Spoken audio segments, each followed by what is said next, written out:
ਵੱਲੋਂ ਪਿਆਰ ਭਰੀ ਸਤਿ ਸ੍ਰੀ ਅਕਾਲ। ਤੇ ਜਿਸ ਰੋਤੇ ਪ੍ਰੋਗਰਾਮ ਖਬਰ ਤੇ ਨਜ਼ਰ ਵਿੱਚ ਸਾਡੇ ਨਾਲ ਹੋਣਗੇ ਬਲਤੇਜ ਪੰਨੂ ਜੀ, ਜੋ ਦੱਸਣਗੇ ਭਾਰਤ ਵਿੱਚ ਪੰਜਾਬ ਦੇ ਵਿੱਚ ਕੀ ਕੁਛ ਵਾਪਰਿਆ, ਖਬਰਾਂ ਦੇ ਪਿੱਛੇ ਕੀ ਲੁਕਿਆ ਹੁੰਦਾ। ਉਸ ਦੀ ਗੱਲਬਾਤ ਕਰਾਂਗੇ। ਗੱਲਬਾਤ ਕਰਨ ਤੋਂ ਪਹਿਲਾਂ ਧੰਨਵਾਦ ਕਰਨਾ ਚਾਹੁੰਦੇ ਸਾਡੇ ਸਪੋਂਸਰਸ ਜਿਨ੍ਹਾਂ ਨੇ ਇਸ ਪ੍ਰੋਗਰਾਮ ਨੂੰ ਸਪੋਂਸਰ ਕੀਤਾ, ਸਭ ਤੱਕ ਪਹੁੰਚਾਇਆ ਜੀ। ਟਲੈਰੀ ਟਰੱਕ ਐਂਡ ਟ੍ਰੇਲਰ ਰਿਪੇਅਰ ਵਾਲੇ, ਜੋ ਟਰੱਕ ਵਾਸ਼ ਵੀ ਕਰਦੇ ਨੇ ਅਤੇ ਰਿਪੇਅਰ ਵੀ ਕਰਦੇ ਨੇ। ਉਹਨਾਂ ਦਾ ਫ਼ੋਨ ਨੰਬਰ 5596851260। ਤਲਵਿੰਦਰ ਸਿੰਘ ਅਤੇ ਜੱਸੀ ਗਿਆਓ, ਪ੍ਰੀਤਮ ਸਿੰਘ ਗਿਆਓ ਬੇਕਰਸਫੀਲਡ ਤੋਂ, ਸੁੱਚਾ ਸਿੰਘ ਜੀ ਫਰਜ਼ਨੋ ਤੋਂ, ਬਹਾਦਰ ਸਿੰਘ ਗਿਆਓ ਫਾਵਲਰ ਤੋਂ, ਇਸ਼ਾਨਜੀਤ ਸਿੰਘ ਕਲੋਟੀ ਜੁਬਾ ਸਿਟੀ ਤੋਂ, ਗੁਰਦੀਪ ਸਿੰਘ ਵਿਰਦੀ ਕਲੋਬਸ ਖਾਲਸਾ ਇੰਸ਼ੋਰੈਂਸ ਏਜੰਸੀ ਸਾਨਾ ਜੇ ਤੋਂ 4082722500 ਇਹਨਾਂ ਦਾ ਫ਼ੋਨ ਨੰਬਰ ਹੈ। ਸਾਡੇ ਨਾਲ ਜੁੜ ਚੁੱਕੇ ਨੇ ਬਲਤੇਜ ਪੰਨੂ ਜੀ। ਸਤਿ ਸ਼੍ਰੀ ਅਕਾਲ, ਸਵਾਗਤ ਹੈ ਜੀ। ਸਤਿ ਸ਼੍ਰੀ ਅਕਾਲ ਜੀ, ਧੰਨਵਾਦ ਜੀ, ਬਹੁਤ ਮਿਹਰਬਾਨੀ। ਹਾਂਜੀ, ਸਭ ਤੋਂ ਪਹਿਲਾਂ ਗੱਲਬਾਤ ਕਰਦੇ ਹਾਂ ਬੈਂਕ ਦੇ ਘੁਟਾਲਿਆਂ ਦੀ, ਅਤੇ ਉਸ ਦੀਆਂ ਪਰਤਾਂ ਖੁੱਲ੍ਹਣੀਆਂ ਸ਼ੁਰੂ।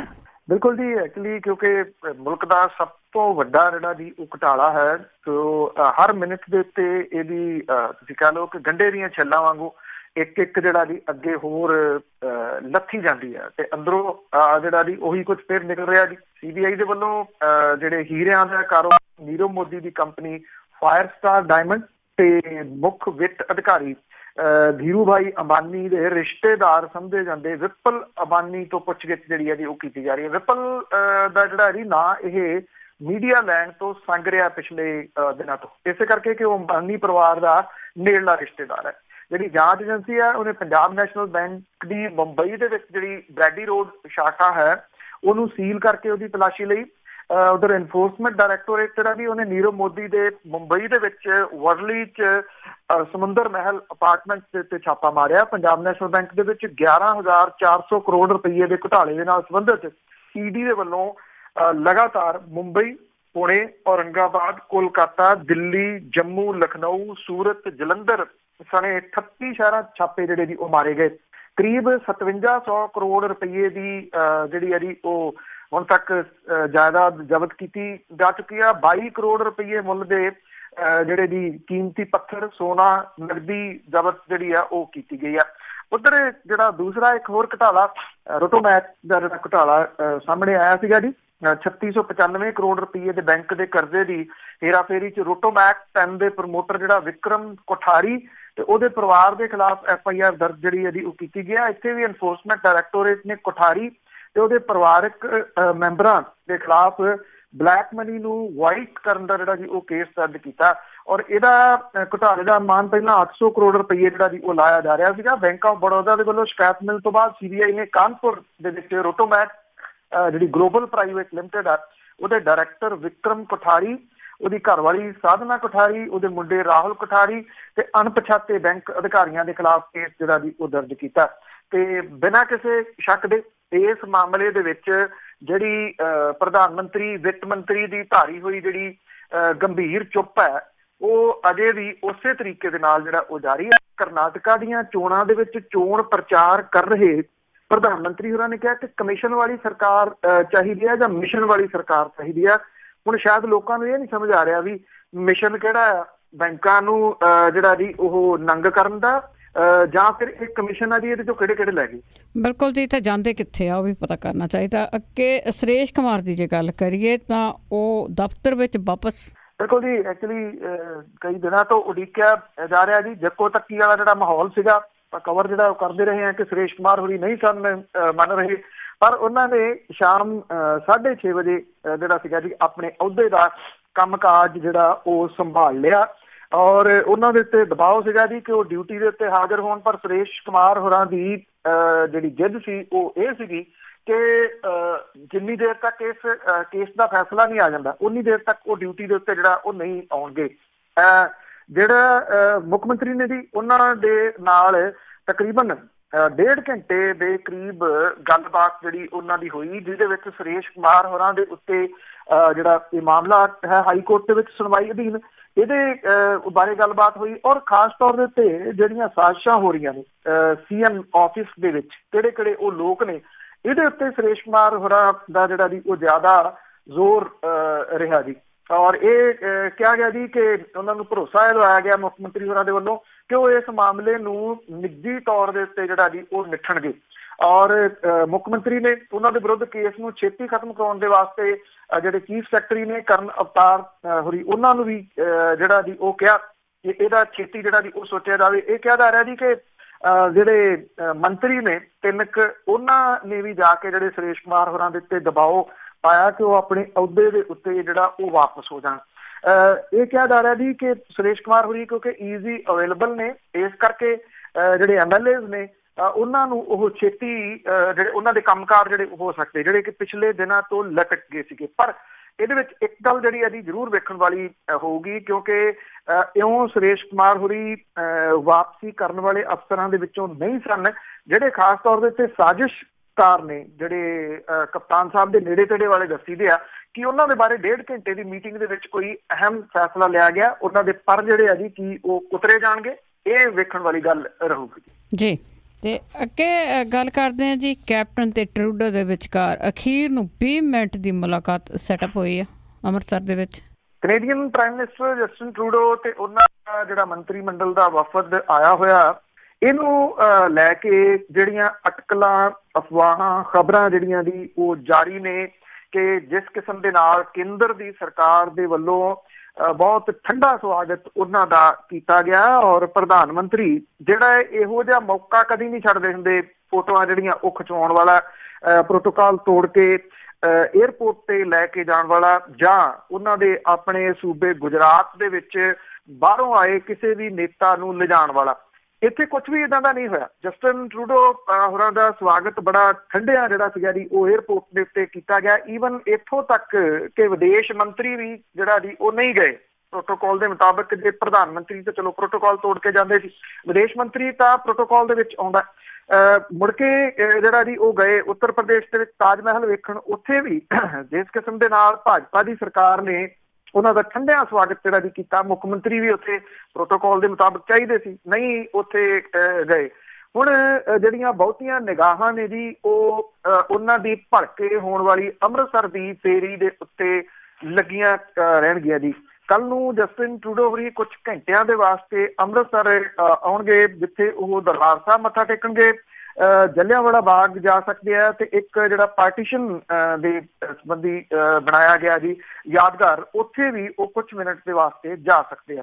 ਅਟਕਲਾਂ ਦੇ ਵਿਚਾਲੇ ਜਿਹੜਾ ਜੀ ਇਹ ਕਿਹਾ ਗਿਆ ਕਿ ਜਿਹੜਾ ਵਿਦੇਸ਼ ਮੰਤਰਾਲਾ ਉਹਨੇ ਇੱਕ ਜਿਹੜੀ ਮੀਟਿੰਗ ਹੈ ਜੀ ਉਹ ਸੈਟਅਪ ਕੀਤੀ ਆ, ਜਿਹੜੇ ਪਹਿਲਾਂ ਇਹ ਸਮਝਿਆ ਜਾ ਰਿਹਾ ਸੀ ਸੰਭਾਵੀ ਰੂਪ ਦੇ ਵਿੱਚ ਕਿ ਇਹ ਮੀਟਿੰਗ ਨਹੀਂ ਹੋਊਗੀ।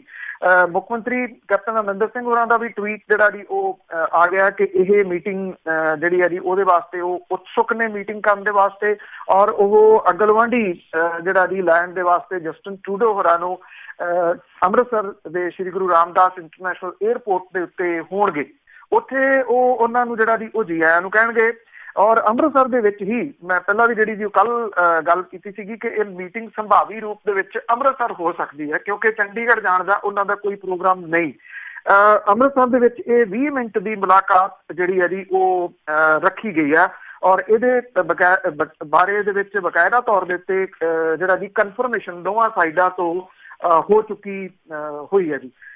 ਹੁਣ ਜਿਹੜਾ ਜੀ ਵੇਖਣਾ ਇਹ ਹੋਊਗਾ ਕਿ ਇਸ 20 ਮਿੰਟ ਦੀ ਜਿਹੜੀ ਮੀਟਿੰਗ ਆ ਉਹਦੇ ਵਿੱਚ ਮਾਹੌਲ ਤੱਕ ਕਿਉਂਕਿ ਸੁਖਾਵਾਂ ਜਿਹੜਾ ਹੋਣ ਵੱਲ ਨੂੰ ਗੱਲ ਤੁਰੂਗੀ। ਜਿਹੜਾ ਕਿ ਪਿਛਲੇ ਸਮੇਂ ਦੇ ਦੌਰਾਨ ਜਦੋਂ ਹਰਜੀਤ ਸਿੰਘ ਸੱਜਣ ਹੋਰੀ ਇੱਥੇ ਆਏ ਸਨ, ਜਿਹੜੇ ਡਿਫੈਂਸ ਮਿਨਿਸਟਰ ਨੇ ਕੈਨੇਡਾ ਦੇ, ਉਦੋਂ ਇੱਕ ਜਿਹੜੀ ਹੈ ਜੀ ਉਹ ਲਾਈਨ ਖਿੱਚੀ ਗਈ ਸੀ ਕੈਪਟਨ ਅਮਰਿੰਦਰ ਸਿੰਘ ਹੋਰਾਂ ਦੇ ਤਿੱਖੇ ਬਿਆਨ। ਹਾਲਾਂਕਿ ਇਹਦਾ ਕੋਈ ਜਵਾਬ ਜਿਹੜਾ ਜੀ ਹਰਜੀਤ ਸਿੰਘ ਸੱਜਣ ਹੋਰਾਂ ਨੇ ਨਹੀਂ ਸੀ ਦਿੱਤਾ, ਉਹ ਚੁੱਪ ਰਹੇ ਸਨ ਔਰ ਉਹਨਾਂ ਦੀ ਜਿਹੜੀ ਚੁੱਪ ਸੀਗੀ ਉਹ ਬਹੁਤੇ ਸਵਾਲਾਂ ਦੇ ਜਵਾਬ ਉਦੋਂ ਦੇ ਗਈ ਸੀਗੀ। ਹੁਣ ਜਿਹੜਾ ਜੀ ਕਿਉਂਕਿ ਸਾਰਾ ਜਿਹੜਾ ਉਹਨਾਂ ਦੇ ਮੰਤਰੀ ਮੰਡਲ ਇੱਥੇ ਨਾਲ ਆਏ ਹੋਏ ਨੇ ਜਿਹੜੇ ਮੰਤਰੀ, ਉਹ ਨਾਲ ਸ਼ਾਮਲ ਹੋਣਗੇ ਜਦੋਂ ਜਿਹੜੀ ਹੈ ਜੀ ਇਹ ਉਹ ਇੱਥੇ ਆਉਣਗੇ ਅੰਮ੍ਰਿਤਸਰ ਔਰ ਮੁਲਾਕਾਤ ਜਿਹੜੀ ਆ ਉਹ ਹੋਊਗੀ। ਕਿ ਉਮੀਦ ਹੈ ਇਸ ਗੱਲ ਦੀ ਕਿ ਸੁਖਾਵੇਂ ਮਾਹੌਲ ਦੇ ਵਿੱਚ ਇਹ ਮੀਟਿੰਗ ਹੋਊਗੀ। ਇਹ ਵੀ ਪਤਾ ਲੱਗਾ ਜੀ ਕਿ ਜਿਹੜੇ ਕੈਨੇਡੀਅਨ ਪ੍ਰਾਈਮ ਮਿਨਿਸਟਰ ਨੇ ਜਸਟਿਨ ਟਰੂਡੋ ਹੋਰੀ, ਉਹਨਾਂ ਦੀ ਇਹ ਖੁਆਇਸ਼ ਹੈ ਕਿ ਜਦੋਂ ਉਹ ਦਰਬਾਰ ਸਾਹਿਬ ਦੇ ਵਿੱਚ ਐਂਟਰ ਹੋਣ ਤਾਂ ਉਹਨਾਂ ਦੇ ਆਲੇ ਦੁਆਲੇ ਘੇਰਾ ਨਾ ਕਿਸੇ ਕਿਸਮ ਦਾ ਜਿਹੜਾ ਜੀ ਉਹ ਪਾਇਆ ਜਾਵੇ। ਭਾਵ ਕਿ ਉਹ ਕਹਿੰਦੇ ਕਿ ਜਿੰਨਾ ਕਿ ਇੱਥੋਂ ਦੇ ਬਾਰੇ ਦੇ ਵਿੱਚ ਸੁਣਿਆ ਇਸ ਜਗ੍ਹਾ ਦੇ, ਉਹ ਉਸ ਸਕੂਨ ਨੂੰ ਮਹਿਸੂਸ ਕਰਨਾ ਚਾਹੁੰਦੇ ਆ ਕਿ ਇਸ ਜਗ੍ਹਾ ਦੇ ਉੱਤੇ ਕੀ ਹੈ।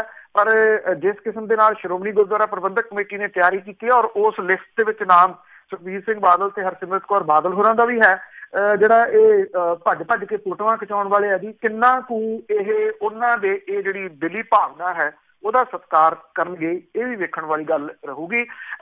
ਓਵਰਆਲ ਚਾਹੇ ਉਹਨਾਂ ਦਾ 7 ਦਿਨ ਦਾ ਇਹ ਦੌਰਾ ਹੈ ਔਰ ਅਜੇ ਕੁਝ ਦਿਨ ਜਿਹੜੇ ਬਚਦੇ ਆ ਜਿਹਦੇ ਵਿੱਚ ਉਹਨਾਂ ਨੇ ਮੁੰਬਈ ਦੇ ਵਿੱਚ ਖਾਸ ਤੌਰ ਦੇ ਉੱਤੇ ਕੁਝ ਸਾਈਨ ਵਗੈਰਾ ਤੇ ਦਿੱਲੀ 'ਚ ਕੁਝ ਸਾਈਨ ਜਿਹੜੇ ਕਰਨੇ ਆ, ਉਹਦੇ ਤੋਂ ਇਲਾਵਾ ਜੇ ਇਸ ਵੇਲੇ ਅਟਰੈਕਸ਼ਨ ਹੈ ਜਿਹੜੀ ਜਿਸ ਚੀਜ਼ ਦੀ, ਉਹ ਸਭ ਤੋਂ ਵੱਧ ਜਿਹੜੀ ਹੈ ਜੀ ਉਹ ਪੰਜਾਬ ਦੇ ਵਿੱਚ ਉਹਨਾਂ ਦਾ ਆਉਣਾ ਤੇ ਦਰਬਾਰ ਸਾਹਿਬ ਜਾਣਾ, ਇਹੀ ਮੇਨ ਅਟਰੈਕਸ਼ਨ ਜਿਹੜੀ ਜੀ ਉਹ ਮੀਡੀਆ ਦੇ ਵਾਸਤੇ ਵੀ ਔਰ ਬਹੁਤੇ ਲੋਕਾਂ ਦੇ ਵਾਸਤੇ ਵੀ ਕਹੀ ਜਾ ਸਕਦੀ ਹੈ। ਦੁਨੀਆ ਭਰ ਦੇ ਵਿੱਚ ਬੈਠੇ ਜਿਹੜੇ ਪੰਜਾਬੀ ਭਾਈਚਾਰਾ ਹੈ ਜੀ ਉਹ ਵੀ ਕਲੋਜ਼ਲੀ ਵਾਚ ਕਰ ਰਿਹਾ ਇਹ ਉਹਨਾਂ ਦੀ ਫੇਰੀ ਨੂੰ। ਜੀ ਜੀ ਬਿਲਕੁਲ। ਤੇ ਅੱਗੇ ਸਰਕਾਰ ਦੀ ਜੇ ਗੱਲ ਕਰੀਏ ਕਿ ਉਹਨਾਂ ਨੇ ਅਗਲੇ ਮਹੀਨੇ ਦੀਆਂ ਤਨਖਾਹਾਂ ਦਾ ਵੀ ਫਿਕਰ ਪਿਆ। ਬਿਲਕੁਲ ਜੀ, ਇਹ ਤਾਂ ਹਰ ਮਹੀਨੇ ਦਾ ਹੀ ਫਿਕਰ ਜਿਹੜਾ ਉਹ ਬਣ ਗਿਆ ਕਿ ਇਸ ਵਾਰੀ ਜਿਹੜੀਆਂ ਉਹ ਕਿੱਥੋਂ ਦਿੱਤੀਆਂ ਜਾਣਗੀਆਂ। ਤੋਂ ਵਿੱਤੀ ਸੰਕਟ ਜਿਹੜਾ ਜੀ ਉਹਦੇ ਤੋਂ ਖਹਿੜਾ ਨਹੀਂ ਛੁੱਟ ਰਿਹਾ।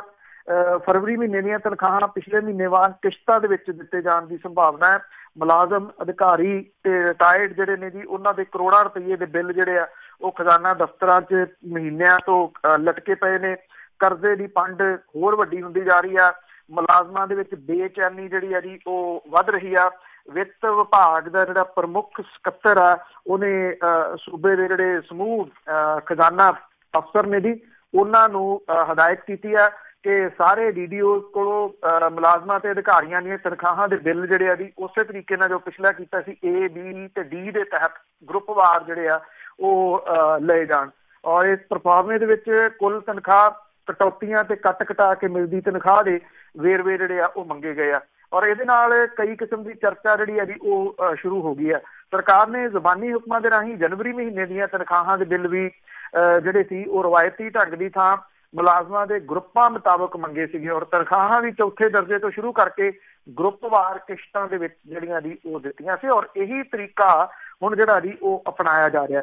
ਜਿਹੜਾ ਮੁਲਾਜ਼ਮ ਵਰਗ ਹੈ ਜੀ ਉਹਦੇ ਵਿੱਚ ਬੇਚੈਨੀ ਜਿਹੜੀ ਆ ਉਹ ਇਸ ਗੱਲ ਨੂੰ ਲੈ ਕੇ ਆ ਕਿ ਜਦੋਂ ਇਸ ਤਰ੍ਹਾਂ ਦੀ ਕੋਈ ਵੀ ਗੱਲ ਹੁੰਦੀ ਆ ਤੇ ਅਕਸਰ ਕੀਤਾ ਕੀ ਜਾਂਦਾ ਜੀ ਫਿਰ ਉਹ ਪੱਕੀਆਂ ਹੀ ਪਿਰਤ ਜਿਹੜੀ ਆ ਉਹ ਪੈ ਜਾਂਦੀ ਹੈ ਤੇ ਉਹਨਾਂ ਨੂੰ ਇਉਂ ਲੱਗਦਾ ਕਿ ਕਿਸ਼ਤਾਂ ਦੇ ਵਿੱਚ ਜਿਹੜੀ ਮਿਲਣੀ ਤਨਖਾਹ ਹੈ ਇਹ ਉਹਨਾਂ ਦਾ ਜਿਹੜਾ ਬਜਟ ਹੈ ਘਰ ਦਾ ਉਹਨੂੰ ਹਿਲਾ ਸਕਦੇ ਜੀ। ਤੇ ਅੱਗੇ ਆਪਾਂ ਕਈ ਦਿਨਾਂ ਤੋਂ ਗੱਲਬਾਤ ਕਰ ਰਹੇ ਹਾਂ ਮੌੜ ਬੰਬ ਧਮਾਕੇ ਦੀ ਤੇ ਪੁਲਿਸ ਅਫਸਰਾਂ ਦੀ ਜਾਂਚ ਤੋਂ ਪੁਲਿਸ ਮੁਖੀ ਵੀ ਔਖੇ। ਐਕਚੁਅਲੀ ਜਿਸ ਦਿਨ ਦੀ ਇਹ ਜਾਂਚ ਜਿਹੜੀ ਹੈ ਨਾ ਜੀ ਉਹ ਚੱਲ ਰਹੀ ਆ ਇਸ ਗੱਲ ਦਾ ਖਦਸ਼ਾ ਇਹ ਪਾਇਆ ਜਾ ਰਿਹਾ ਸੀਗਾ ਜੀ। ਜਿੰਨੇ ਇੱਕ ਇੱਥੋਂ ਜਿਹੜੀ ਕਵਰੇਜ ਹੋਈ ਆ ਉਹਦੇ ਵਿੱਚ ਤੁਸੀਂ ਵੀ ਜਿਹੜਾ ਜੀ ਉਹ ਸੁਣਦੇ ਰਹੇ ਹੋ ਕਿ ਕਿਵੇਂ ਇਹ ਜਿਸ ਕਿਸਮ ਦੇ ਨਾਲ ਸਿੱਧਮ ਸਿੱਧੀ ਜਿਹੜੀ ਹੈ ਜੀ ਤਾਰਾਂ ਜਿਹੜੀਆਂ ਜੁੜ ਰਹੀਆਂ ਨੇ, ਕਿੰਨੀ ਦੇਰ ਇਹ ਜਾਂਚ ਜਿਹੜੀ ਆ ਉਹ ਹੋਊਗੀ, ਇਹ ਬਹੁਤ ਵੱਡਾ ਸਵਾਲ ਜਿਹੜਾ ਜੀ ਉਹ ਖੜਾ ਸੀਗਾ ਔਰ ਉਹ ਖਦਸ਼ਾ ਜਿਹੜਾ ਉਹ ਸਹੀ ਸਾਬਤ ਹੁੰਦਾ ਜਾਪਦਾ। ਜਿਹੜੇ ਪੰਜਾਬ ਪੁਲਿਸ ਦੇ ਮੁਖੀ ਨੇ ਜੀ ਉਹਨਾਂ ਨੇ ਮੌੜ ਬੰਬ ਧਮਾਕੇ ਦੀ ਜਾਂਚ ਮਾਮਲੇ ਦੇ ਵਿੱਚ ਆਪ ਹੁਦਰੇ ਪੁਲਿਸ ਅਫਸਰਾਂ ਤੋਂ ਨਾਰਾਜ਼ਗੀ ਜਿਹੜੀ ਆ ਜੀ ਉਹ ਪ੍ਰਗਟ ਕੀਤੀ ਆ। ਪੁਲਿਸ ਦੀ ਵਿਸ਼ੇਸ਼ ਜਾਂਚ ਟੀਮ ਨੇ ਮੌੜ ਧਮਾਕੇ ਦੀ ਜਾਂਚ ਨੂੰ ਬ੍ਰੇਕ ਲਾਤੀ ਆ ਔਰ ਅਫਸਰ ਜਿਹੜੇ ਆ ਉਹ DGP ਦੇ ਅਗਲੇ ਹੁਕਮਾਂ ਦੀ ਉਡੀਕ 'ਚ ਨੇ। ਜਿਹੜੀ ਇਹ SIT ਇਹਨੇ ਤਲਵੰਡੀ ਸਾਬੋ ਦੀ ਅਦਾਲਤ ਦੇ ਵਿੱਚ 4 ਗਵਾਹਾਂ ਦੇ ਬਿਆਨ ਦਰਜ ਕਰਾਉਣ ਤੋਂ ਬਾਅਦ ਡੇਰਾ ਸਰਸਾ ਦੀ ਵਰਕਸ਼ਾਪ ਦੇ ਇੰਚਾਰਜ ਗੁਰਤੇਜ ਸਿੰਘ ਕਾਲਾ ਨੂੰ ਮੁੱਖ ਮੁਲਜ਼ਮ ਵਜੋਂ ਵੇਖਣਾ ਸ਼ੁਰੂ ਕਰਤਾ ਸੀ ਔਰ ਦੂਜੇ ਪਾਸੇ ਅਫਸਰਾਂ ਦੇ ਵੱਲੋਂ ਕਾਲੇ ਦਾ ਨਾਂ ਜਿਹੜਾ ਜੱਗ ਜ਼ਾਹਰ ਕਰਨ ਤੋਂ DGP ਨਾ ਖੁਸ਼ ਦੱਸੀ ਦੇ ਆ ਜੀ। ਅਦਾਲਤ ਨੇ ਕਾਲਾ ਤੇ ਅਮਰੀਕ ਸਿੰਘ ਦੇ ਗ੍ਰਿਫਤਾਰੀ ਵਾਰੰਟ ਵੀ ਜਾਰੀ ਕੀਤੇ ਔਰ ਜਿਹੜਾ ਗੈਂਗਸਟਰ ਵਿੱਕੀ ਗੌਂਡਰ ਦੇ ਇਹ ਪੁਲਿਸ ਮੁਕਾਬਲੇ ਤੋਂ ਪਿੱਛੋਂ ਪੰਜਾਬ ਦੇ ਬਹੁਤੇ ਅਫਸਰਾਂ ਜਿਹੜਾ ਜੀ ਉਹ ਨਵਾਂ ਸਿਹਰਾ ਲੈਣ ਦੀ ਦੌੜ ਜਿਹੜੀ ਆ ਉਹ ਲੱਗੀ ਹੋਈ ਸੀ ਔਰ ਪੁਲਿਸ ਅਫਸਰ ਇਹ ਕਹਿਣ ਲੱਗੇ ਸੀ ਕਿ ਉਹ ਦਿਨਾਂ ਵਿੱਚ ਮੌੜ ਧਮਾਕੇ ਤੇ ਬੇਅਦਬੀ ਦੇ ਮਾਮਲਿਆਂ ਨੂੰ ਟਰੇਸ ਕਰ ਦੇਣਗੇ। ਜਿਹੜਾ ਗੁਰਤੇਜ ਕਾਲਾ ਤੱਕ ਪਹੁੰਚ ਗਈ ਸੀ ਪੁਲਿਸ ਪਰ ਕਾਲਾ ਨੂੰ ਫੜਨ ਤੋਂ ਪਹਿਲਾਂ ਪੁਲਿਸ ਜਿਹੜੀ ਸੀ ਉਹ ਢਿੱਲੀ ਪੈ ਗਈ। ਤੁਹਾਨੂੰ ਯਾਦ ਹੋਣਾ ਗੱਲ ਸਾਂਝੀ ਕੀਤੀ ਸੀ ਕਿ ਉਹਦਾ ਫੋਨ ਜਿਹੜਾ ਜੀ ਉਹਨੂੰ ਟਰੇਸ ਕਰਦਿਆਂ ਪੁਲਿਸ ਡੇਰੇ ਤੱਕ ਪਹੁੰਚ ਗਈ, ਅੰਦਰ ਜਾ ਕੇ ਉਹ ਫੋਨ ਬੰਦ ਹੋ ਗਿਆ। ਪੁਲਿਸ ਨੇ ਇੱਕ ਦਿਨ ਜਿਹੜਾ ਸੀਗਾ ਉਹ ਡੇਰੇ ਨੂੰ ਘੇਰਾ ਵੀ ਪਾਈ ਰੱਖਿਆ ਇਹਨੂੰ ਗੁਰਤੇਜ ਕਾਲਾ ਨੂੰ ਗ੍ਰਿਫਤਾਰ ਕਰਨ ਦੇ ਵਾਸਤੇ। ਹੁਣ ਇਹ ਜਿਹੜਾ ਦੀ ਸਾਰਾ ਕੁਛ ਢਿੱਲਾ ਪੈ ਗਿਆ। ਜਿਹੜੇ ਇਹ ਦੱਸ ਰਹੇ ਨੇ ਅੰਦਰ ਖਾਤੇ ਪੁਲਿਸ ਵਾਲੇ ਕਿ ਜਾਂਚ ਰੋਕਣ ਦਾ ਇਸ਼ਾਰਾ ਜਿਹੜਾ ਦੀ ਉਹ ਆ ਗਿਆ। ਇਹ ਕਿਹਾ ਜਾ ਰਿਹਾ ਕਿ ਪੁਲਿਸ ਦੇ ਸੂਈਏ ਤਾਂ ਸਿਰ ਤੇ ਬੈਠੇ ਆ ਪਰ ਕਾਲੇ ਨੂੰ ਫੜਨ ਲਈ ਸਰਗਰਮੀ ਜਿਹੜੀ ਹੈ ਜੀ ਉਹ ਨਹੀਂ ਵਧਾਈ ਗਈ। ਮੁਕਤਸਰ ਪੁਲਿਸ ਦੇ ਇੱਕ ਅਫਸਰ ਨੇ ਕਾਲੇ ਦੇ ਨੇੜਲਿਆਂ ਤੋਂ ਆਤਮ ਸਮਰਪਣ ਕਰਾਉਣ ਦੀ ਤਿਆਰੀ ਕੀਤੀ ਸੀਗੀ ਪਰ ਇਹ ਕਹਾਣੀ ਵਿਗੜ ਗਈ ਜਦੋਂ ਮੁਹਾਲੀ ਤੇ ਸੰਗਰੂਰ ਪੁਲਿਸ ਦੀਆਂ ਟੀਮਾਂ ਨੇ ਆਪ ਹੁਦਰੇ ਢੰਗ ਦੇ ਨਾਲ ਇਹਨਾਂ ਦੇ ਨੇੜਲਿਆਂ ਤੇ ਛਾਪੇ ਜਿਹੜੇ ਜੀ ਉਹ ਮਾਰ ਲਏ ਔਰ ਮੌੜ ਧਮਾਕੇ ਦੀ ਜਾਂਚ ਕਰਨ ਵਾਲੀ ਟੀਮ ਚੋਂ ਬਹੁਤੇ ਅਫਸਰ ਜਿਹੜੇ ਸੀਗੇ ਜੀ ਉਹ ਸਿਹਰਾ ਲੈਣ ਦੇ ਚੱਕਰ 'ਚ ਪੈ ਗਈ। DGP ਇਹਦੇ ਤੋਂ ਖੁਸ਼ ਨਹੀਂ, ਜਿਹਦੇ ਕਰਕੇ ਜਾਂਚ ਟੀਮ ਦੇ ਵਿੱਚ ਵੀ ਤਬਦੀਲੀ ਜਿਹੜੀ ਹੈ ਜੀ ਉਹ ਹੋ ਸਕਦੀ ਹੈ। ਇਹ ਕਿਹਾ ਜਾ ਰਿਹਾ ਕਿ ਪੁਲਿਸ ਨੂੰ ਵੱਡਾ ਫਿਕਰ ਕਾਲੇ ਦੀ ਸੁਰੱਖਿਆ ਦਾ ਹੈ, ਕਿਉਂਕਿ ਇਹ ਕਿਹਾ ਜਾ ਰਿਹਾ ਜੀ ਕਿ ਕਾਲਾ ਜਿਹੜਾ ਉਹ ਡੇਰਾ ਸਿਰਸੇ ਦੇ ਕੁਰਬਾਨੀ ਦਲ ਦਾ ਮੈਂਬਰ ਵੀ ਜਿਹੜਾ ਜੀ ਉਹ ਹੈ। ਪੁਲਿਸ ਦੇ ਕੁਝ ਜਿਹੜੇ ਸੂਤਰ ਨੇ ਉਹ ਦੱਸਦੇ ਨੇ ਕਿ ਉਹਨੂੰ ਅੰਦਰੋਂ ਜਿਹੜਾ ਜੀ ਉਹ ਜ਼ਿਆਦਾ ਖਤਰਾ ਹੋ ਸਕਦਾ ਹੈ ਕਿ ਉਹਦੇ ਕਿਤੇ ਰਾਜ ਜਿਹੜੇ ਆ ਉਹ ਖੁੱਲ ਨਾ ਜਾਣ। ਜੇ ਇਸ ਪੁਆਇੰਟ ਨੂੰ ਸਾਹਮਣੇ ਰੱਖਿਆ ਜਾਵੇ ਤਾਂ ਪੁਲਿਸ ਮੁਖੀ ਦੀ ਫਿਕਰਮੰਦੀ ਜਿਹੜੀ ਆ ਉਹ ਜਾਇਜ਼ ਵੀ ਹੋ ਸਕਦੀ ਹੈ। ਪਰ ਇਹ ਕਿਹਾ ਗਿਆ ਜੀ ਕਿ ਜਿਹੜੀਆਂ 2-3 ਟੀਮਾਂ ਇੱਕ ਦੂਜੇ ਤੋਂ ਮੂਹਰੇ ਲੱਗ ਗਈਆਂ, ਉਹਦੇ ਕਰਕੇ ਉਹਦੀ ਗ੍ਰਿਫਤਾਰੀ ਜਿਹੜੀ ਹਾਲ ਦੀ ਘੜੀ ਰੁਕ ਗਈ ਜੀ। ਤੇ ਅੱਗੇ ਗੱਲ ਕਰ ਲੈਂਦੇ ਹਾਂ ਜੀ, ਮੰਤਰੀਆਂ ਵੱਲੋਂ ਐਲਾਨ ਕੀਤੇ ਗਏ 14 ਕਰੋੜ ਦੇ ਫੰਡ ਆ ਜਿਹੜੇ ਉਹ ਵੀ ਖਜ਼ਾਨੇ ਦੇ ਵਿੱਚ ਫਸੇ। ਐਕਚੁਅਲੀ ਜਿਹੜੇ ਵਿਕਾਸ ਜਿਹੜਾ ਉਹ ਕਿੱਥੋਂ ਹੋਣਾ, ਉਹ ਆਪਾਂ ਗੱਲ ਜਿਹੜੀ ਹੈ ਜੀ ਉਹ ਕਰਕੇ ਹਟੇ ਹਾਂ। ਤਨਖਾਹਾਂ ਵਾਲੀ ਜਿਸ ਕਿਸਮ ਦੇ ਹਾਲਾਤ ਜਿਹੜੇ ਹੈ ਜੀ ਇੱਥੋਂ ਬਣੇ ਹੋਏ ਨੇ, ਔਰ ਮੁੱਖ ਮੰਤਰੀ ਤੇ ਜਿਹੜੇ ਉਹਨਾਂ ਦੇ ਮੰਤਰੀ ਨੇ ਉਹਨਾਂ ਦੇ ਵੱਲੋਂ ਪੰਜਾਬ 'ਚ ਵੰਡੇ ਜਿਹੜੇ ਗੱਫੇ ਨੇ ਉਹ ਮਿੱਟੀ ਹੋ ਰਹੇ ਨੇ ਜੀ। ਜਿਹੜਾ ਮੌਜੂਦਾ ਮਾਲੀ ਵਰ੍ਹਾ 17-18 ਇਹ ਹੁਣ ਕਿਉਂਕਿ ਫਰਵਰੀ ਅਖੀਰ ਤੇ ਆ ਤੇ ਉਹ ਮਾਰਚ ਲਾਸਟ ਜਿਹੜਾ ਦੀ ਹੋਣਾ। ਹੁਣ ਅਖਤਿਆਰੀ ਕੋਟਾ ਵੰਡਣ ਦੇ ਵਾਸਤੇ ਜਿਹੜੀ ਹੈ ਜੀ ਉਹ ਕਾਹਲੀ ਵਰਤੀ ਜਾ ਰਹੀ ਹੈ। ਇਹਨਾਂ ਨੂੰ ਡਰ ਬਿਨਾਂ ਵੰਡੇ ਫੰਡ ਜਿਹੜੇ ਆ ਉਹ ਲੈਪਸ ਨਾ ਹੋ ਜਾਣ। ਮੁੱਖ ਮੰਤਰੀ ਦਾ ਜਿਹੜਾ ਉਹਨਾਂ ਦਾ ਅਖਤਿਆਰੀ ਕੋਟਾ ਉਹਦੇ ਵਿੱਚ 10 ਕਰੋੜ ਰੁਪਈਏ, ਹਰ ਵਜ਼ੀਰ ਦਾ ਅਖਤਿਆਰੀ ਗ੍ਰਾਂਟ ਦਾ ਕੋਟਾ 3 ਕਰੋੜ ਰੁਪਈਏ ਸਾਲਾਨਾ ਹੈ। ਔਰ ਪੰਜਾਬ ਦੇ 9 ਵਜ਼ੀਰਾਂ ਤੇ ਮੁੱਖ ਮੰਤਰੀ ਨੂੰ ਸਾਲਾਨਾ ਅਖਤਿਆਰੀ ਕੋਟੇ ਦੇ 37 ਕਰੋੜ ਦੇ ਫੰਡ ਸਾਲ 17-18 ਲਈ ਮਿਲੇ ਸੀਗੇ, ਜਿਹਦੇ ਚੋਂ 17 ਕਰੋੜ ਦੇ ਫੰਡ ਹੀ ਵੰਡੇ ਗਏ ਆ। ਮੁੱਖ ਮੰਤਰੀ ਤੇ ਵਜ਼ੀਰਾਂ ਦੇ ਜਿਹੜੇ ਕੋਟੇ ਦੇ ਫੰਡਾਂ ਦੇ ਵਿੱਚੋਂ ਤਕਰੀਬਨ 20 ਕਰੋੜ ਦੇ ਫੰਡ ਵੰਡੇ ਆ। ਪੰਚਾਇਤਾਂ, ਕਲੱਬਾਂ ਤੇ ਹੋਰ ਸੰਸਥਾਵਾਂ ਜਿਹੜੀਆਂ ਸੀਗੀਆਂ ਜੀ ਇਹਨਾਂ ਦੇ ਐਲਾਨ ਤੋਂ ਬਾਅਦ ਉਹ ਖੁਸ਼ ਤਾਂ ਜਾਪੇ, ਪਰ ਹੁਣ ਜਦੋਂ ਖਜ਼ਾਨੇ ਦੇ ਵਿੱਚ ਇਹ ਫੰਡ ਫਸ ਗਏ ਆ ਤੇ ਉਹਨਾਂ ਦੇ ਮੂੰਹ ਜਿਹੜੇ ਆ ਜੀ ਉਹ ਉੱਡ ਗਏ ਆ। ਮੁੱਖ ਮੰਤਰੀ ਤੇ ਵਜ਼ੀਰਾਂ ਵਾਲੇ ਐਲਾਨੇ ਜਿਹੜੇ 20 ਕਰੋੜ ਦੇ ਫੰਡਾਂ ਦੇ ਵਿੱਚੋਂ ਸਿਰਫ 6 ਕਰੋੜ ਦੇ ਫੰਡ ਹੀ ਜਾਰੀ ਹੋਏ ਆ, ਔਰ ਤਕਰੀਬਨ 14 ਕਰੋੜ ਦੇ ਫੰਡ ਜਿਹੜੇ ਆ ਉਹ ਖਜ਼ਾਨੇ ਦੇ ਵਿੱਚ ਜਾਮ ਹੋ ਗਿਆ। ਔਰ ਜਿਹੜੇ ਇਹ ਦੱਸਿਆ ਗਿਆ ਜੀ ਇਹ ਫੰਡ ਤਾਂ ਸੈਂਕਸ਼ਨ ਕਰ ਦਿੱਤੇ ਗਏ ਆ, ਪਰ ਖਜ਼ਾਨੇ ਦੇ ਵਿੱਚ ਪੈਸਾ ਜਿਹੜਾ ਜੀ ਉਹ ਹੈ ਨਹੀਂਗਾ। ਜਿਹੜੇ ਮੰਤਰੀ ਮੰਡਲ ਚੋਂ ਕੱਢੇ ਗਏ ਰਾਣਾ ਗੁਰਜੀਤ ਸਿੰਘ ਹੋਰੀ ਆ, ਉਹਨਾਂ ਦੇ 3 ਕਰੋੜ ਦੇ ਫੰਡਾਂ ਦੇ ਵਿੱਚੋਂ ਤਕਰੀਬਨ 2 ਕਰੋੜ 98 ਲੱਖ ਜਾਰੀ ਕੀਤੇ ਗਏ ਤੇ ਸਿਰਫ 2 ਲੱਖ ਦੇ ਫੰਡ ਜਿਹੜੇ ਆ ਜੀ ਉਹ ਬਚੇ ਆ। ਬਾਕੀ ਜਿਹੜੇ ਨੇ ਜੀ ਉਹਨਾਂ ਦੇ ਬਹੁਤੇ ਜਿਹੜੇ ਆ ਉਹ ਫਸ ਗਏ ਆ ਇਸ ਵੇਲੇ ਜਿੱਥੇ ਜਿੱਥੇ ਉਹਨਾਂ ਨੇ ਐਲਾਨ ਕੀਤੇ ਸੀ। ਤੇ ਹੁਣ ਮੁਸ਼ਕਲ ਜਿਹੜੀ ਉਹਨਾਂ ਨੂੰ ਇਹ ਆ ਰਹੀ ਹੈ ਕਿ ਜਦੋਂ ਮੁੜ ਕੇ ਲੋਕਾਂ ਦੇ ਕੋਲੇ ਜਾਣਗੇ ਤੇ ਫਿਰ ਉਹ ਉਹਨਾਂ ਨੂੰ ਪੁੱਛਣਗੇ ਜੀ ਸਾਡੇ ਉਹਨਾਂ ਫੰਡਾਂ ਦਾ ਕੀ ਬਣਿਆ ਜੀ। ਤੇ ਅੱਗੇ ਆਪਾਂ ਰੌਕੀ ਭੱਟੀ ਦੀ ਗੱਲ ਕਰਦੇ ਹਾਂ। ਗਾਇਕ ਸੀ ਜਿਹੜਾ ਉਹ ਪੁਲਿਸ ਦੇ ਅੱਗੇ ਪੇਸ਼ ਹੋਇਆ। ਐਕਚੁਅਲੀ ਜਿਹੜੇ ਪੰਜਾਬ ਦੇ ਗੈਂਗਸਟਰ ਤੇ ਹਿੰਸਕ ਜਿਹੜੇ ਜੀ ਗਾਉਣ ਵਾਲੇ ਉਹ ਚਰਚਾ ਦਾ ਵਿਸ਼ਾ ਪਿਛਲੇ ਦਿਨਾਂ ਤੋਂ ਜਿਹੜਾ ਵੀ ਉਹ ਰਹੇ ਆ, ਔਰ ਖਾਸ ਤੌਰ ਦੇ ਉੱਤੇ ਪੁਲਿਸ ਜਿਹੜੀ ਹੈ ਜੀ ਉਹਨਾਂ ਨੂੰ ਸਮਝਾਉਣ ਬੁਝਾਉਣ ਦੇ ਯਤਨਾਂ ਦੇ ਵਿੱਚ ਹੈ। ਔਰ ਇੱਕ ਇਸੇ ਤਰ੍ਹਾਂ ਦੇ ਗਾਇਕ ਨੇ ਆਪਣਾ ਇੱਕ ਜਿਹੜਾ ਜੀ ਗੀਤ ਪਿਛਲੇ ਦਿਨਾਂ ਦੇ ਵਿੱਚ ਰਿਲੀਜ਼ ਕੀਤਾ, ਔਰ ਇਹ ਗੀਤ ਜਿਹੜਾ ਉਹ ਹਿੰਸਕ ਟਾਈਪ ਦਾ ਗੀਤ ਸੀਗਾ ਕਿ ਹੋ ਗਈ ਵਾਰਦਾਤ ਲੱਗੀ 302। ਇਹਦੇ ਉਹਨੇ ਬੋਰਡ ਜਿਹੜੇ ਸੀਗੇ ਨਾ ਨਾਲ ਬੰਦੂਕਾਂ ਦੇ ਫੋਟੋਆਂ ਵਗੈਰਾ ਖਿਚਾ ਕੇ ਤੇ ਕਾਲਜਸ ਦੇ ਮੂਹਰੇ ਜਿਹੜਾ ਜੀ ਉਹ ਲਾ ਦਿੱਤੇ ਸੰਗਰੂਰ ਦੇ। ਔਰ ਪੁਲਿਸ ਨੇ ਇਹ ਬੋਰਡ ਵੀ ਹਟਾਏ ਔਰ ਸਰਕਾਰੀ ਤੇ ਗੈਰ ਸਰਕਾਰੀ ਥਾਂ ਦੀ ਦੁਰਵਰਤੋਂ ਦੇ ਦੋਸ਼ ਦੇ ਤਹਿਤ ਜਿਹੜਾ ਸੀਗਾ ਜੀ ਉਹਦੇ ਉੱਤੇ ਮਾਮਲਾ ਦਰਜ ਕਰ ਲਿਆ। ਔਰ ਇਹ ਜੀ ਕਿ ਅਸਲ ਦੇ ਵਿੱਚ ਇਸ ਫਿਲਮ ਦਾ ਟਾਈਟਲ ਜਿਹੜਾ ਸੀਗਾ ਉਹ ਹਿੰਸਕ ਸੀਗਾ ਔਰ ਇਹਦੇ ਬੋਲ ਹਿੰਸਕ ਨੇ, ਔਰ ਬੋਰਡ ਦੇ ਵਿੱਚ ਜਿਹੜੀਆਂ ਜੀ ਬੰਦੂਕਾਂ ਵਗੈਰਾ ਦਿਖਾਈਆਂ ਗਈਆਂ ਸੀ, ਜਿਹਦੇ ਕਰਕੇ ਇਹ ਪੁਲਿਸ ਨੇ ਮਾਮਲਾ ਜਿਹੜਾ ਉਹ ਦਰਜ ਕੀਤਾ।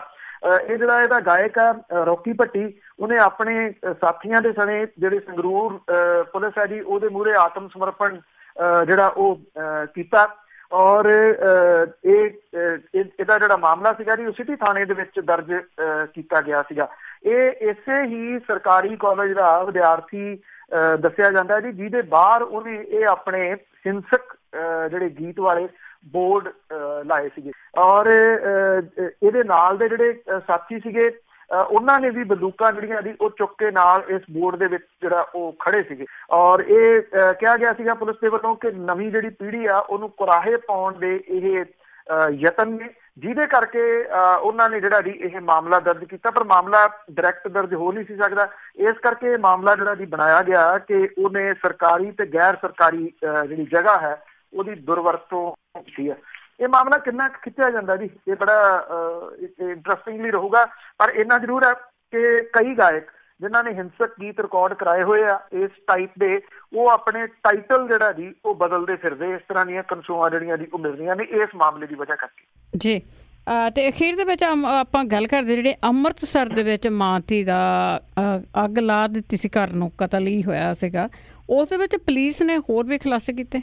ਐਕਚੁਅਲੀ ਆਪਾਂ ਅੱਗੇ ਵੀ ਇੱਕ ਦਿਨ ਗੱਲ ਕੀਤੀ ਸੀ ਕਿ ਕਿਹੋ ਜਿਹੀ ਜਿਹੜੀ ਹੈ ਉਹ ਕਹਾਣੀ ਬਣ ਰਹੀ ਹੈ, ਕਿਉਂਕਿ ਜਿਹੜਾ ਇਸ ਪਰਿਵਾਰ ਦਾ ਮੁੰਡਾ ਹੈ ਉਹਦੇ ਇਹ ਦੋਸਤ ਸੀਗੇ ਜੀ, ਜਿਨ੍ਹਾਂ ਨੇ ਇਸ ਪਰਿਵਾਰ ਦੀ ਮਾਂ ਤੇ ਧੀ ਜਿਹੜੀ ਸੀਗੀ ਉਹਨੂੰ ਨਸ਼ੀਲੀ ਚੀਜ਼ ਸੰਘਾ ਕੇ ਬੇਹੋਸ਼ ਜਿਹੜਾ ਜੀ ਉਹ ਕੀਤਾ, ਕਲੋਰੋਫਾਰਮ ਜਿਹੜੀ ਸੀ ਉਹ ਸੰਘਾ ਕੇ। ਉਸ ਤੋਂ ਬਾਅਦ ਜਿਹੜਾ ਜੀ ਇਹ ਪੁਲਿਸ ਬੜੇ ਕਈ ਦਿਨ ਜਿਹੜਾ ਤੇ ਪਈ ਰਹੀ ਚੱਕਰਾਂ ਦੇ ਵਿੱਚ ਕਿ ਇਹਦਾ ਮਰਡਰ ਜਿਹੜਾ ਜੀ ਉਹ ਕੀਤਾ ਕਿਵੇਂ ਹੈ, ਕਿਉਂਕਿ ਇੱਕ ਗੱਲ ਤਾਂ ਪੁਲਿਸ ਕਹਿੰਦੀ ਸੀ ਕਿ ਬੂਹਾ ਜਿਹੜਾ ਉਹ ਵੇਖ ਕੇ ਖੋਲਿਆ ਗਿਆ ਔਰ ਕੋਈ ਨੋਨ ਹੈ ਜਿਹਨੇ ਇਹ ਕਤਲ ਕੀਤੇ ਆ, ਪਰ ਉਹ ਕਾਤਲਾਂ ਤੱਕ ਪਹੁੰਚਦਿਆਂ ਨੂੰ ਕਾਫੀ ਸਮਾਂ ਲੱਗਿਆ, ਕਿਉਂਕਿ ਜਿੰਨੀਆਂ ਜਿਹੜੀਆਂ ਕਾਲ ਸੀਗੀਆਂ ਉਹ ਖੰਗਾਲੀਆਂ ਗਈਆਂ, ਜਿਹੜੀਆਂ ਉਹਦੇ ਨੇੜਲੇ ਟਾਵਰ ਤੋਂ ਆਈਆਂ, ਉਹਦੇ ਵਿੱਚੋਂ ਫਿਰ ਜਿਹੜਾ ਜੀ ਉਹ ਪਤਾ ਲੱਗਾ ਇਹਨਾਂ ਦੇ ਕਾਲਸ ਦੇ ਵਿੱਚੋਂ ਕਿ ਇਹ ਜਿਹੜੇ ਪੰਕਜ ਸ਼ਰਮਾ ਤੇ ਨੀਰਜ ਕੁਮਾਰ ਜਿਹੜਾ ਸੀਗਾ, ਇਹਨਾਂ ਦੀਆਂ ਕਾਲਸ ਉੱਥੇ ਘਰ ਤੱਕ ਜਿਹੜੀਆਂ ਉਹ ਪਹੁੰਚੀਆਂ ਕਿ ਜਾਂ ਤਾਂ ਇਹ ਕਿਸੇ ਦੇ ਨਾਲ ਗੱਲ ਕਰ ਰਹੇ ਸਨ ਜਾਂ ਇਹਨਾਂ ਨੇ ਜਿਹੜਾ ਜੀ ਉਹ ਫੋਨ ਵਗੈਰਾ ਉਹਨਾਂ ਦੇ ਘਰੇ ਜਿਹੜਾ ਕੀਤਾ। ਉੱਥੋਂ ਫਿਰ ਜਿਹੜੀ ਸੀ ਪੁਲਿਸ ਦਾ ਸ਼ੱਕ ਇਹਨਾਂ ਦੇ ਉੱਤੇ ਜਿਹੜਾ ਸੀਗਾ ਉਹ ਪਿਆ। ਇਹ ਕਿਉਂਕਿ ਫਿਰ ਇਹ ਵੀ ਪੁਲਿਸ ਨੇ ਪਤਾ ਲਾਇਆ ਜੀ ਕਿ ਇਹਨਾਂ ਦਾ ਇਸ ਘਰ ਦੇ ਵਿੱਚ ਆਉਣਾ ਜਾਣਾ ਸੀ, ਕਿਉਂਕਿ ਉਹਨਾਂ ਦੇ ਪੁੱਤ ਦੇ ਇਹ ਦੋਸਤ ਸੀਗੇ। ਹੁਣ ਪਤਾ ਇਹ ਜਿਹੜਾ ਜੀ ਲੱਗਿਆ, ਪੁਲਿਸ ਨੇ ਜਿਹੜੇ ਜਾਂਚ ਦੇ ਵਿੱਚ ਇਹ ਗੱਲ ਜਿਹੜੀ ਆਖੀ ਆ ਕਿ ਇਹਦੇ ਜਿਹੜੀ ਜ਼ਬਰ ਜਨਾਹ ਦਾ ਯਤਨ ਵੀ ਜਿਹੜਾ ਜੀ ਉਹ ਕੀਤਾ ਗਿਆ ਔਰ ਉਹਦੇ ਦੌਰਾਨ ਉਹਨਾਂ ਨੂੰ ਇਹ ਮਹਿਸੂਸ ਹੋ ਗਿਆ ਕਿ ਗਗਨ ਵਰਮਾ ਜਿਹੜੀ ਸੀਗੀ ਉਹਦੀ ਡੈਥ ਹੋ ਗਈ ਹੈ ਔਰ ਉਸ ਤੋਂ ਬਾਅਦ ਉਹਨਾਂ ਨੇ ਸ਼ਿਵ ਨੈਣੀ ਦਾ ਜਿਹੜਾ ਸੀ ਉਹ ਕਤਲ ਕਰਨ ਦਾ ਫੈਸਲਾ ਕਰ ਲਿਆ, ਕਿਉਂਕਿ ਉਹਨਾਂ ਨੂੰ ਇਹ ਪਤਾ ਸੀਗਾ ਕਿ ਇਹ ਦੋਵੇਂ ਉਹਨਾਂ ਦੇ ਘਰ ਜਿਹੜਾ ਜੀ ਉਹ ਗਏ ਆ। ਹੁਣ ਪੁਲਿਸ ਨੇ ਇਹ ਵੀ ਜਿਹੜਾ ਜੀ ਉਹ ਖੁਲਾਸਾ ਕੀਤਾ ਕਿ ਜਦੋਂ ਇਹਨਾਂ ਨੇ ਅੱਗ ਲਾਈ ਆ ਘਰ ਨੂੰ ਕਿ ਤਾਂ ਕਿ ਲਾਸ਼ਾਂ ਜਿਹੜੀਆਂ ਜੀ ਉਹ ਖੁਰਦ-ਬੁਰਦ ਹੋ ਜਾਣ, ਤਾਂ ਇਹਦੇ ਵਿੱਚੋਂ ਇੱਕ ਜਿਹੜੀ ਔਰਤ ਸੀਗੀ ਉਹ ਜਿਉਂਦੀ ਸੀਗੀ, ਜਿਹੜੀ ਖਾਸ ਤੌਰ ਦੇ ਉੱਤੇ ਸ਼ਿਵ ਨੈਣੀ ਉਹਦੀ ਧੀ ਸੀਗੀ ਜਿਹੜੀ ਔਰਤ ਦੀ, ਔਰ ਇਹਨਾਂ ਨੇ ਇਹ ਸਮਝਿਆ ਕਿ ਉਹਦੀ ਵੀ ਡੈਥ ਹੋ ਗਈ ਹੈ, ਪਰ ਉਹ ਅਸਲ ਦੇ ਵਿੱਚ ਬੇਹੋਸ਼ ਹੋਈ ਸੀ। ਜਿਹੜੀ ਬੇਹੋਸ਼ੀ ਦੀ ਦਵਾਈ ਸੰਘਾਈ ਸੀ ਉਹਦੇ ਕਰਕੇ ਉਹਨੂੰ ਮਤਲਬ ਕਿ ਉਹਨੂੰ ਜਿਉਂਦਿਆਂ ਹੀ ਸਾੜ ਦਿੱਤਾ ਗਿਆ। ਜਿਹੜਾ ਉਹਦਾ ਪੋਸਟਮਾਰਟਮ ਹੈ ਉਹਦੇ ਵਿੱਚ ਵੀ ਇਸ ਗੱਲ ਦਾ ਜਿਹੜਾ ਜੀ ਉਹ ਖੁਲਾਸਾ ਹੋਇਆ ਕਿ ਜਦੋਂ ਉਹ ਸੜੀ ਆ ਤਾਂ ਉਸ ਟਾਈਮ ਉਹ ਜਿਉਂਦੀ ਸੀਗੀ ਔਰ ਜਿਉਂਦੀ ਨੂੰ ਹੀ ਇਹ ਸਾੜਿਆ ਗਿਆ। ਔਰ ਇਸ ਮਾਂ ਤੇ ਧੀ ਦੇ ਹੋਏ ਕਤਲ ਨੇ ਜਿਹੜੀ ਇਨਸਾਨੀਅਤ ਹੈ ਉਹਨੂੰ ਤਾਂ ਸ਼ਰਮਸਾਰ ਜਿਹੜਾ ਜੀ ਉਹ ਕੀਤਾ ਹੀ ਆ, ਪਰ ਦੂਜੇ ਪਾਸੇ ਨੌਜਵਾਨਾਂ ਦੇ ਦਿਮਾਗ ਦੀ ਮਾਨਸਿਕ ਜਿਹੜੀ ਮਾਨਸਿਕਤਾ ਹੈ ਉਹ ਕਿਸ ਲੈਵਲ ਤੱਕ ਚਲੇਗੀ ਆ ਕਿ ਉਹ ਇੰਨੇ ਹਿੰਸਕ ਹੋ ਗਿਆ ਔਰ ਹਿੰਸਾ ਦੀ ਪ੍ਰਵਿਰਤੀ ਜਿਹੜੀ ਇੰਨੀ ਹੋ ਗਈ ਆ ਕਿ ਉਹ ਕਿਸੇ ਗੱਲ ਤੋਂ ਡਰ ਨਹੀਂ ਰਹੇ ਔਰ ਆਪਣੇ ਸਬੂਤ ਮਿਟਾਉਣ ਦੇ ਵਾਸਤੇ ਕਿਸ ਲੈਵਲ ਤੱਕ ਉਹ ਚਲੇ ਗਏ ਕਿ ਇਹਨਾਂ ਦੋਨਾਂ ਨੂੰ ਮਾਰਿਆ ਤੇ ਬਾਅਦ ਦੇ ਵਿੱਚ ਜਿਉਂਦੇ ਸਾੜ ਦਿੱਤਾ। ਬਿਲਕੁਲ ਜੀ, ਕੋਈ ਰਿਸ਼ਤਾ ਨਹੀਂ ਰਹਿ ਗਿਆ। ਬਹੁਤ ਬਹੁਤ ਧੰਨਵਾਦ ਜੀ। ਮਿਹਰਬਾਨੀ ਜੀ, ਧੰਨਵਾਦ ਜੀ, ਸਤਿ ਸ਼੍ਰੀ ਅਕਾਲ ਜੀ। ਤੇ ਸਰੋਤੇ ਸਨ ਬਲਤੇਜ ਪੰਨੂ ਜੀ ਸਾਡੇ ਨਾਲ ਜੁੜਦੇ ਨੇ, ਕਰਦੇ ਨੇ ਖਬਰਾਂ। ਇਸੇ ਦੇ ਨਾਲ ਸਾਡਾ ਅੱਜ ਦਾ ਬੁਲਟਨ ਇੱਥੇ ਸਮਾਪਤ। ਬਲਵਿੰਦਰ ਕੌਰ ਵੱਲੋਂ ਆਪ ਸਭ ਨੂੰ ਹੀ ਪਿਆਰ ਭਰੀ ਸਤਿ ਸ਼੍ਰੀ ਅਕਾਲ।